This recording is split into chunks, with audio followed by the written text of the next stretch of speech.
She's my doctor.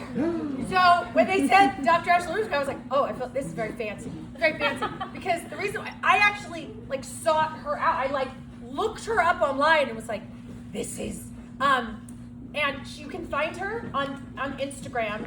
She gives all kinds of incredibly important information about female stuff.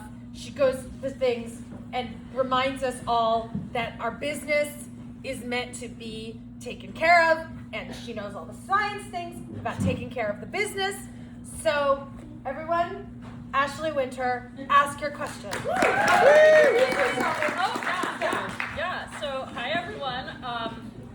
First off, I should say I am truly just honored to be standing here after that absolutely incredible 2 hours of art. Like I don't really feel like I could follow that, but I'll try with whatever facts I can give you. My background is I'm a urologist. I'm actually a board certified urologist, and how I kind of became like my villain origin story of being a urologist with this menopause stuff is like in urology world, right? We take care of all the urinary tract infections, and in the urology world, we had all these women coming in with urinary tract infections all the fucking time, right? And we were giving them endless antibiotics. And they would come back again and again and again, right?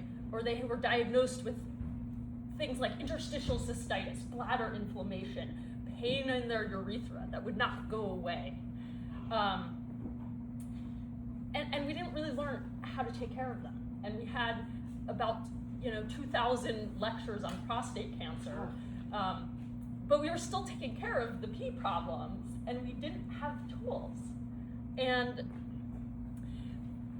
in my learning, I came across that there was a study published in the New England Journal of Medicine, which is if you know, this is the most high quality medical journal that exists in the world. High impact factor. And there was this study published in the New England Journal of Medicine. It was a prospective, randomized, placebo-controlled clinical trial, right? That is the best type of the best journal, the best type of study. And it showed that if a woman is in menopause, perimenopause, and she's having lots of urinary tract infections, you could just give her a tiny bit of estrogen cream in her vagina, and it would prevent 11 out of 12 urinary tract infections. Crazy, like amazing, and way better for you than taking antibiotics, right? So I did residency 2010 to 2016. This didn't come up. Guess when that study was published that we didn't learn about? Anyone want to shoot out a number? 1993. Oh my God. Yeah, and we didn't talk about it. And so then I became, I got radicalized and I became the crazy urology estrogen lady. And I was like, this is nuts. And this is why we heard again and again and again in the stories tonight that people were going to their doctor and being dismissed because we weren't learning something that had to do with every part of the body, right?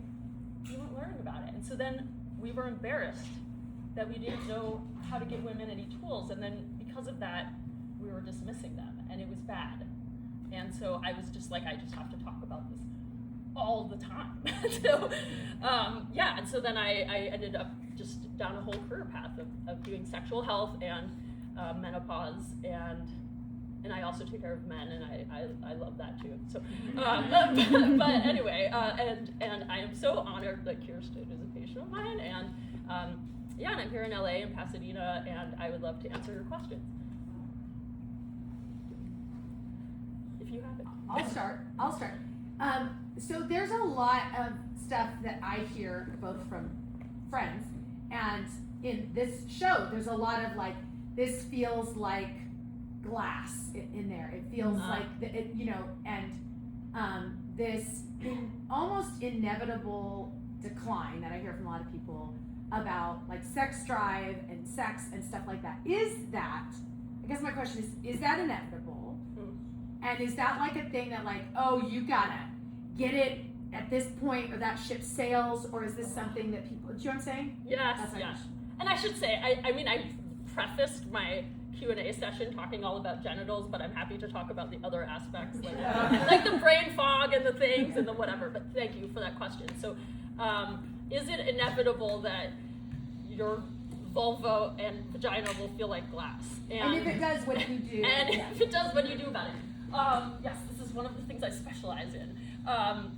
Glass vulvas, that's like abrasive glass vulvas. Like, literally, I've asked my mother-in-law about her vagina on occasion, and she doesn't like that I do that. But it's not inevitable. There are some people who never experience that. It is an interesting thing because certain symptoms associated with menopause transition, like hot flashes and night sweats, oftentimes do get better, but changes associated with low hormone state in your genital tissues, they are progressive.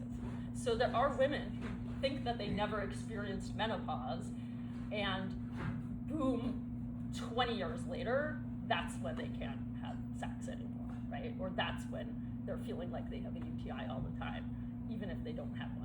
Or they are getting UTIs all the time, or they're just thinking about their vagina all day because it's dry, and it should be something you're not thinking about, right? Like if your mouth is dry, you're aware of it, and when your mouth is not dry, you're not aware that your mouth is not dry. Like, that can happen with your vagina. So the question then is, can you come back from that? You can always come back from that. You can always come back from that. My take on this is like, the vulva and the genitals and the vagina are the most exceptional organs because, like, I hate when people talk about vaginal rejuvenation, but with low dose hormones, topically, you can turn back the clock. I refuse to say that I have a single patient who cannot be having pain-free sex, pain-free urination. Like, it is possible, I believe. I believe that maybe if they have a very complex history, like radiation to the area for a vulvar cancer or something like that, but in the vast majority of cases, it is about consistency and finding the right regimen and time. Yeah. I have a question. Am I always going to pee when I sneeze? I'm not even joking, but today I sneezed and I held my vagina. My daughter was 13 and looked at me. She said, "Why did you just hold your vagina?" I was like, "Well, it had 2 babies, but is Kegel, like, why? Like, will Kegel self that? What will?" Yeah. Yeah. Oh, yeah. Okay, so this is a question. This is what we call stress urinary leakage. When you have an increase in abdominal pressure and you leak some. So that's what happens when you cough or sneeze. There's 2 main types of leakage, right? It's stress leakage from that increased abdominal pressure, and then there's what we call urgency. Urge leakage, and then you can have a mix of those 2. So Kegels, in my opinion, are like the best first step, right? Because you do have this bed of muscles that surround your urethra, and so you can strengthen that and sometimes prevent the Doing it leakage. right now is you. Yeah. Every time I ever do. That's great. There are other things, right? So there are like surgeries. I'm not a huge fan of the surgeries. They're pretty aggressive, but if somebody if it's deeply impacting their quality of life, certainly, you can have certain surgeries. There's also filler, like the way people get lip filler. You can actually have filler put in your urethra. For real? Yeah. Like the same stuff too that like dissolves, like the like lip filler basically. And then my other thing that is the most near and dear to my heart is having testosterone on your urethra, because the urethra is actually, I mean, both the male and female urethras are very sensitive to testosterone, and the muscle around your urethra responds to testosterone very well, and there's studies showing that it improves stress leakage. So this is, I feel like, in my opinion, Kegels and a little bit of testosterone on your urethra are like the first line for that. So yeah. Is that like a day? I mean, when you talk about testosterone in your urethra, is that like a daily, like an ointment, or like how do you? Yeah, amazing question. So that's something you would need to see somebody who knows what they're doing and prescribe you the right amount. You're not gonna just like take Oh no. I Like, meant like any amount a and then. self-administered at home. Like Oh yeah. You're gonna get a prescription, and it's usually you combine it with estrogen, because if you don't, it actually can be irritating. So you have to put both together, and then you get it from a pharmacy, and you literally can like dab something. And yeah, it's not in the guidelines, but I feel like it should be. So it's also like if it doesn't work, it's very easy to stop doing. I think there was a question here, and then we'll go to the back. Is there a question? Yes. Oh, no, I just had a question about, on your Instagram, it says testosterone can boost sex drive. Mm-hmm. Like, so is that injecting the testosterone? Because, or is that the same thing like putting it on your urethra? Ooh, that's a great question. So probably what I was referring to there was when you take medication to raise your testosterone to improve libido. That can be done as usually a gel or an injection. The options are kind of limited because there are no testosterone formulations that are technically FDA approved for women in the United States, so it's all off-label, which is crazy because it is a molecule in all of our bodies, and when you are cycling regularly in your 20s and 30s, you actually have more testosterone than estrogen. If you did not know, that's the fun fact of the night. So we have to kind of like tweak it, but it can. So it's important to have an assessment about your libido, have a baseline level checked, right? And then of course we do biopsychosocial evaluation, right? Like if your relationship is bad, and of course we don't want to like if you hate the person you have to have sex with, then no amount of testosterone will.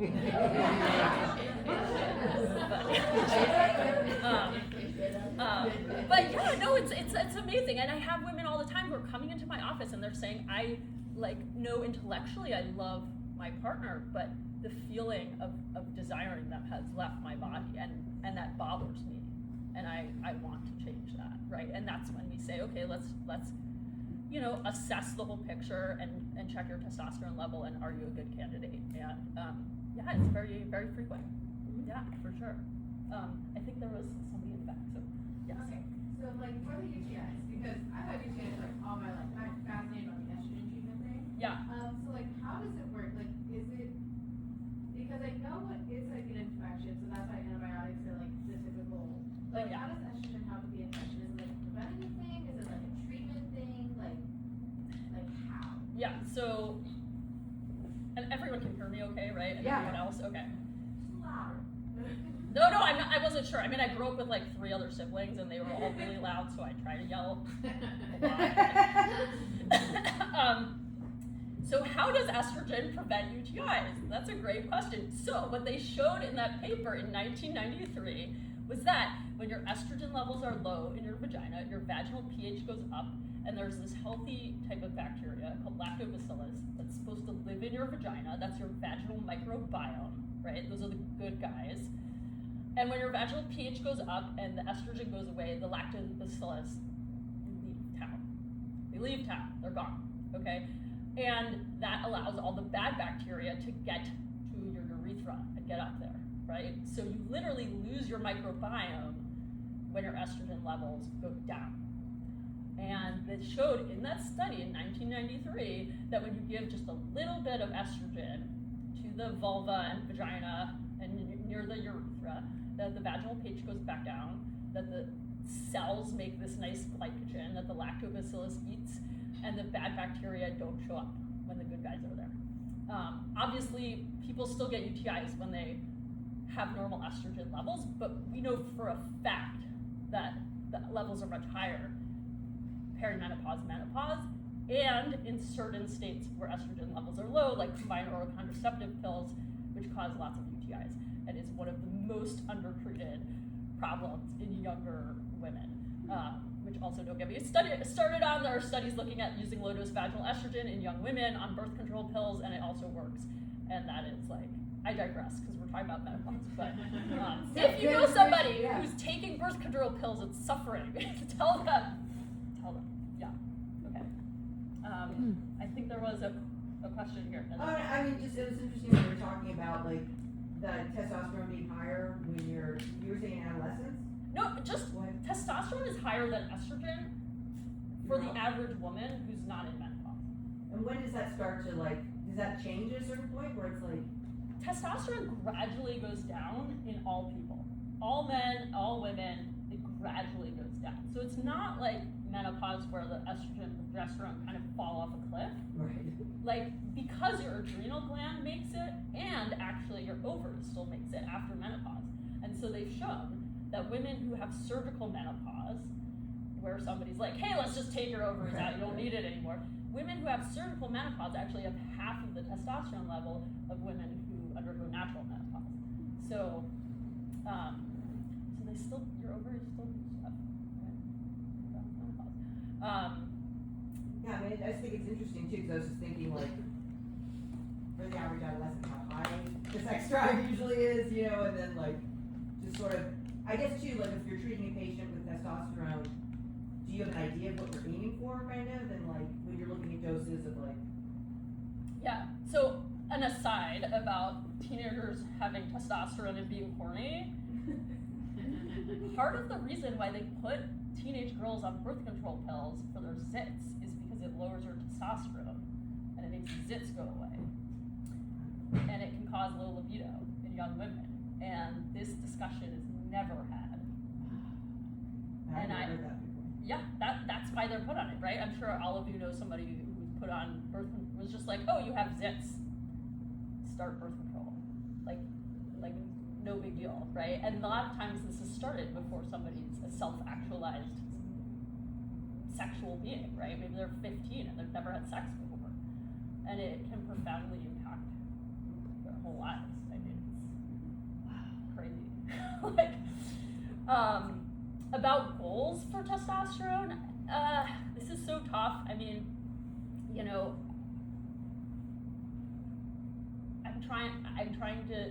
I give them a trial of testosterone and say, like, after a few months, are you noticing that you feel different in a good way? And if not, you know, you're certainly welcome to stop it. And if you've given it that trial and you're not having any side effects that are too bad, then we're very happy with it, right? And usually that level, like if you're talking about numbers, is 40, 50, 60, maybe somewhere higher than that, ideally under 100, but some people like to sit at a higher level, right? And we say that's probably because everybody has different sensitivity to hormones, right? Because every cell in your body has a testosterone receptor called an androgen receptor and an estrogen receptor, and everybody's biological activity of those receptors is different, right? So somebody can walk around with a testosterone level of 15 and feel great and they're horny, and it was like this, it was like the segment about having sex and like being 80, and that was like great. And then there's somebody else who's sitting at that same number and they have no ounce of desire left in their body, right? Nothing. And for that person, it's better to be a little higher. So, yeah, it just takes a little nuance, but yeah. How long do you recommend somebody like tries out? Because you were talking about you recommend that they try testosterone for a couple of months. I actually tried a compounded testosterone cream. After 2 weeks, I fucking hated it. Yeah. I had to stop. And Yeah. now you're making me wonder, like, did I not give it enough time? I mean, well, why did you hate it?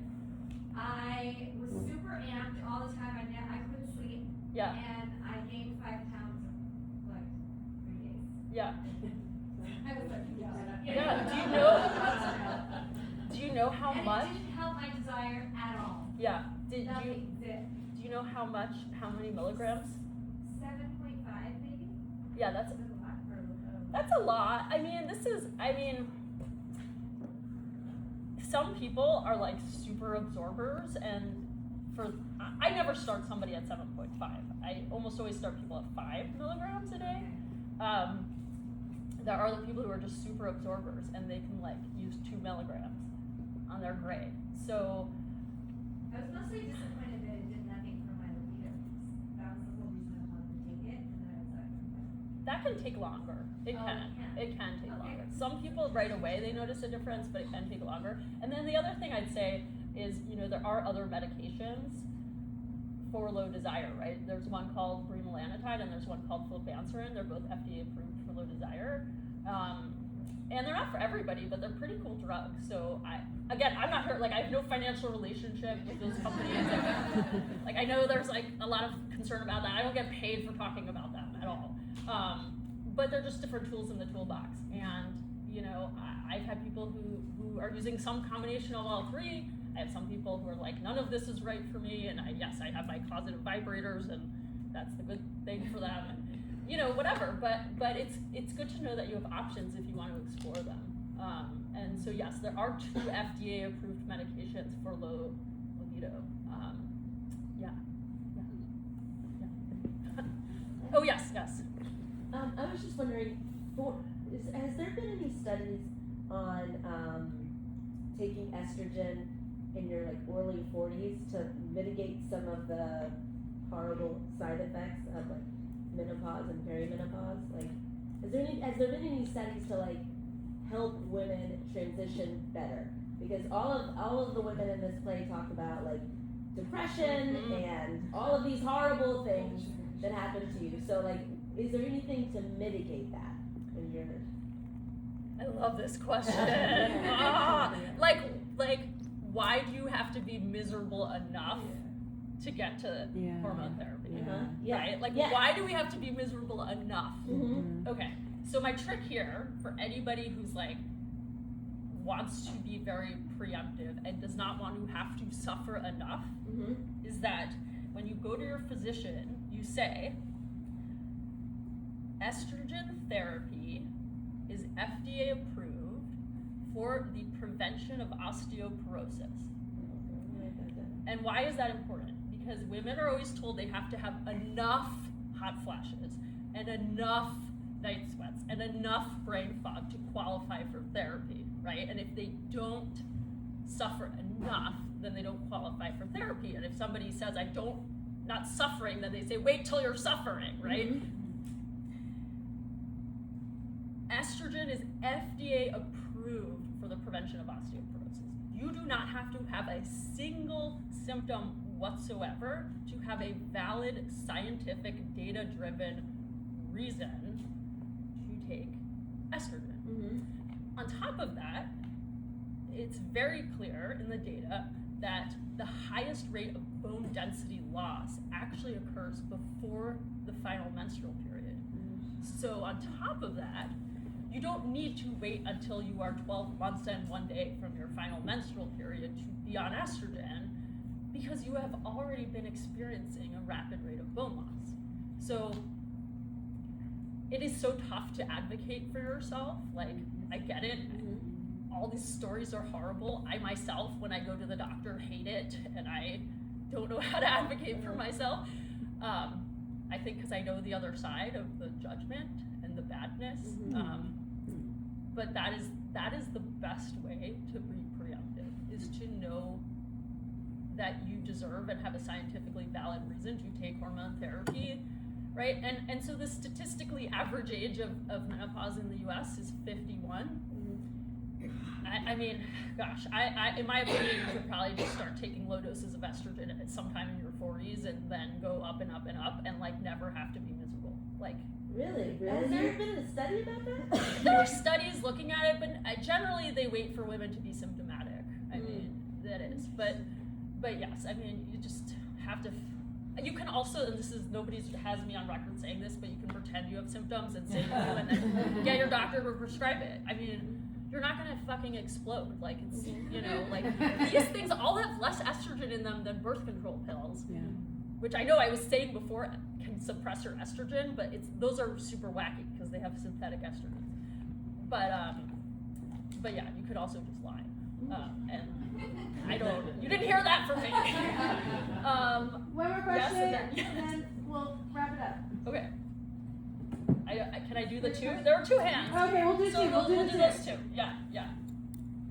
So I was having symptoms for 12 years and I thought eventually it would go away.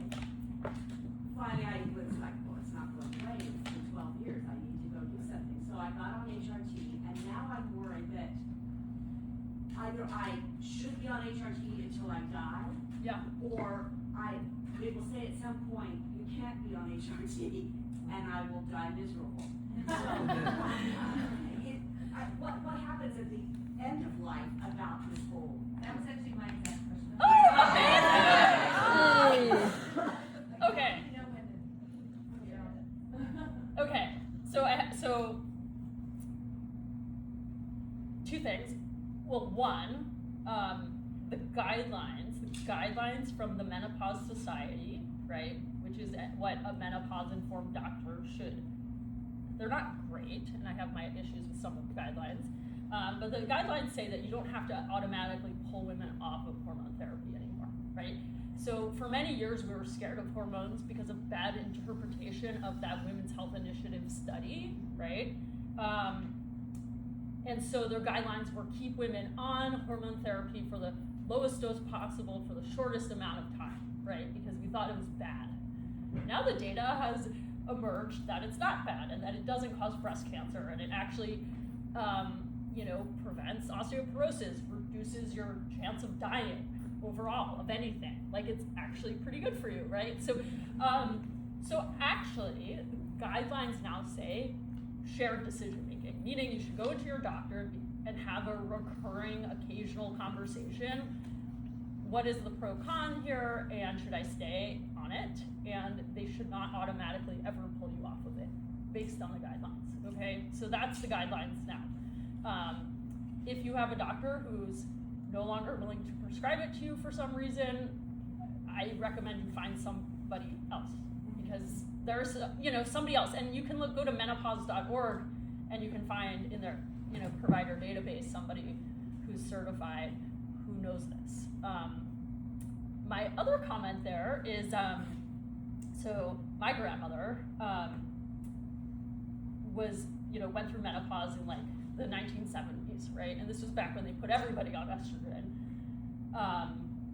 Before that Women's Health Initiative study came out, right? And so she was on it. And then when the Women's Health Initiative study came out in the early 2000s, she had already been on it for 30 years. And they went to go take everybody off of it, right? They went to go take everybody off of it, and she was like, "You're gonna pry this out of my cold dead funny."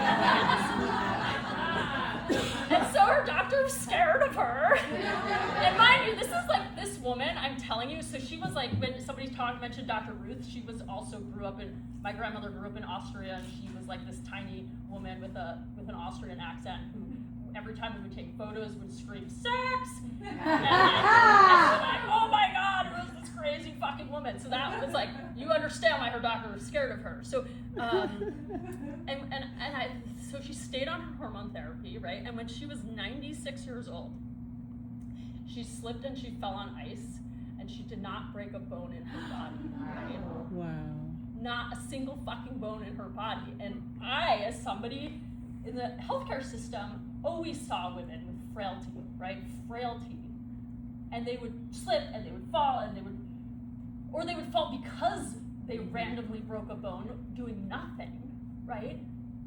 And that would be the end of their life, truly. Maybe not if they died immediately, but they would end up with their hip fracture, they would end up institutionalized, they would end up losing autonomy.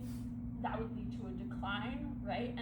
And she ultimately died at 97, but she was independent her entire life. And I don't mean to oversell it, but I think in retrospect that her being on her, horse urine estrogen pills for 50 years allowed her to be independent like that. I firmly believe that. So yes, you don't have to stop at any time.